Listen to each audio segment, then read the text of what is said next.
নমস্কার বন্ধুরা, আশা করি সবাই খুব ভালো আছো। আজ আমি তোমাদের সঙ্গে শেয়ার করব তাল দিয়ে বানানো দুর্দান্ত স্বাদের একটি মিষ্টি রেসিপি। সামনেই জন্মাষ্টমী বা রাখি বন্ধন উৎসব রয়েছে, আর বাজারে প্রচুর পরিমাণে তাল পাওয়া যাচ্ছে। তার মধ্যে থেকে কালো দেখে একটা ভালো তাল কিনে এনে খুব সহজেই কিন্তু এই রেসিপিটি বানিয়ে নিতে পারো।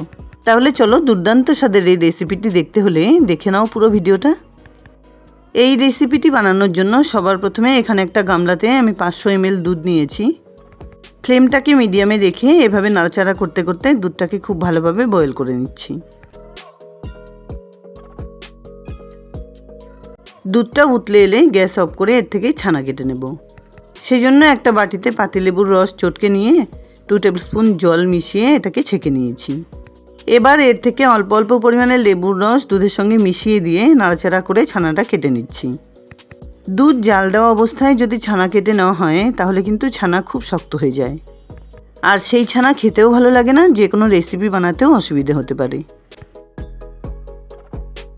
দেখো, এখানে দুধটা কেটে গিয়ে পিওর ছানা কিন্তু তৈরি হয়ে গেছে, আর নীল জলটা আলাদা হয়ে গেছে। এবার এটাকে ছেঁকে নিচ্ছি।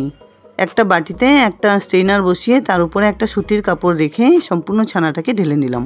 এবার এই ছানাতে অল্প পরিমাণ ঠান্ডা জল দিয়ে তার টক ভাবটা ধুয়ে দিতে হবে। চারদিকের কাপড়টা পেঁচিয়ে নিয়ে ছানাটাকে আলতো করে তুলে নিলাম। আর এই ছানার জলটা ফেলে না দিয়ে আটা মাখা বা তরকারির টেস্ট বাড়াতে তরকারিতে ইউজ করা যায়। কাপড়টাকে নিংড়ে নিয়ে গরম অবস্থায় যতটা পারা যায় জলটাকে বের করে নিয়ে ঠান্ডা করে নিচ্ছি। পুরোপুরি ঠান্ডা হয়ে এলে এই কাপড়টা থেকে সমস্ত ছানাটাকে একটা থালায় তুলে নিলাম, আর এইভাবে ভেঙে নিয়ে হাতের তালুর সাহায্যে খুব সুন্দর করে এটাকে এভাবে মেখে নিতে হবে। যতটা পারা যায় হাতের তালুর সাহায্যে এভাবে চেপে চেপে এটাকে খুব সুন্দর করে মেখে নিচ্ছি।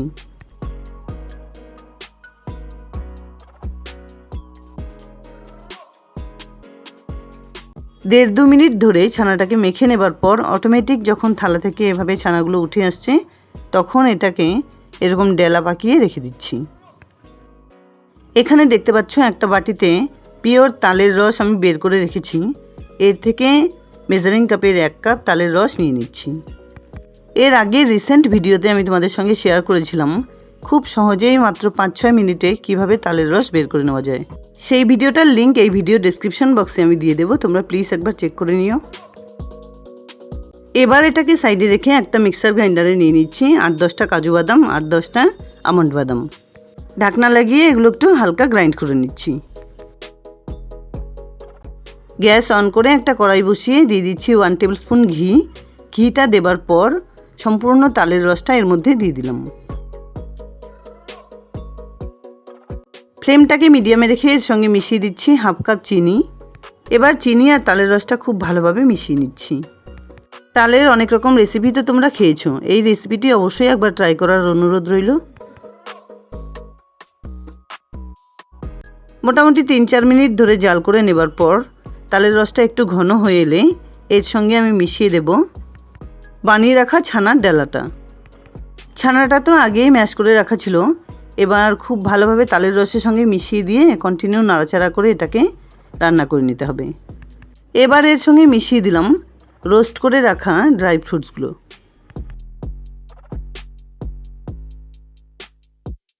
এবার সব কিছু একসঙ্গে করে আরও 8 থেকে 10 মিনিট ধরে এটাকে কন্টিনিউ নাড়াচাড়া করে এভাবে জাল করে নিতে হবে।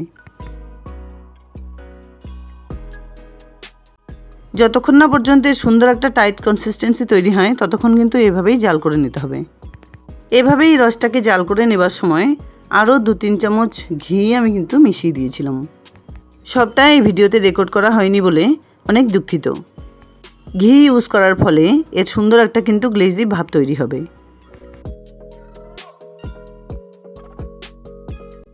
কন্টিনিউ এটাকে এভাবে জাল করে নেবার পর অনেকটাই কিন্তু ঘন হয়ে এসছে, তবুও আরও 3-4 মিনিট ধরে জাল করে নেবার পর এটাকে একটু টাইট করে নিচ্ছি। একটা থালায় আগে থেকে ঘি ব্রাশ করে নিয়েছিলাম, এবার এই ডালাটা থালার উপরে নামিয়ে নিচ্ছি। সন্দেশ বানানোর সময় মিশ্রণটা যেরকম কনসিস্টেন্সিতে থাকে ঠিক সেরকমভাবে কিন্তু এটাকে নামিয়ে নিতে হবে। একটু ঠান্ডা করে নেবার পর এটাকে রেডি করে নেব।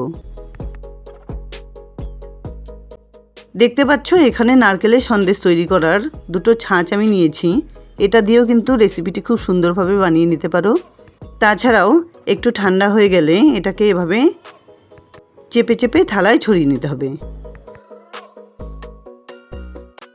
কিছুক্ষণ এভাবে ছড়িয়ে নেবার পর পুরোপুরি ঠান্ডা হয়ে গেলে 1-1.5 ঘন্টার জন্য ডিপ ফ্রিজে এটাকে আমি রেখে দেব।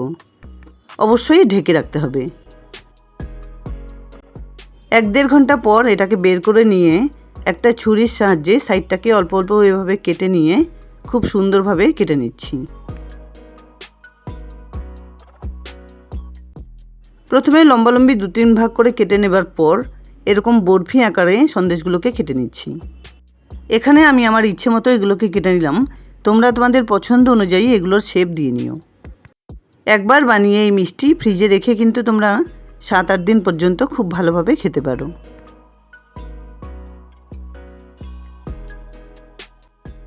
সমস্ত বরফিগুলো কেটে নেবার পর একটা একটা করে তুলে নিয়ে অন্য একটা প্লেটে সাজিয়ে নিচ্ছি।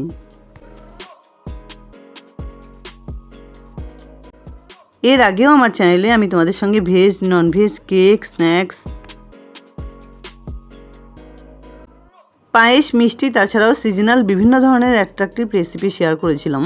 তার মধ্যে কোন রেসিপিগুলো সবথেকে বেশি ভালো লেগেছে প্লিজ আমায় কমেন্টসে জানাতে ভুলো না।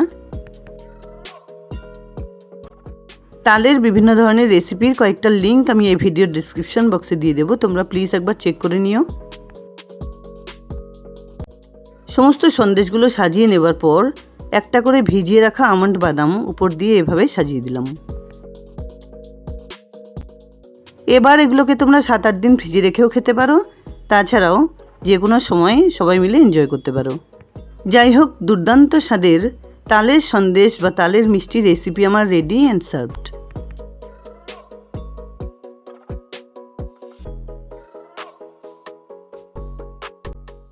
আশা করছি বন্ধুরা আমার এই রেসিপিটি তোমাদের খুব পছন্দ হয়েছে। যদি এতটুকুও ভালো লেগে থাকে তাহলে প্লিজ ভিডিওটাকে একটা লাইক করো, শেয়ার করো ফ্যামিলি ফ্রেন্ডসদের সঙ্গে।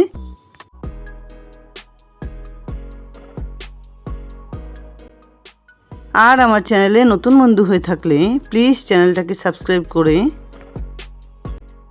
পাশে থাকা বেল আইকনটা অলে করে দিও, যাতে আমার আপলোড করা সমস্ত ভিডিওর নোটিফিকেশান সবার আগে তোমাদের কাছে পৌঁছে যায়। দেখা হচ্ছে নতুন কোনো রেসিপি নিয়ে। ভালো থেকো, ধন্যবাদ।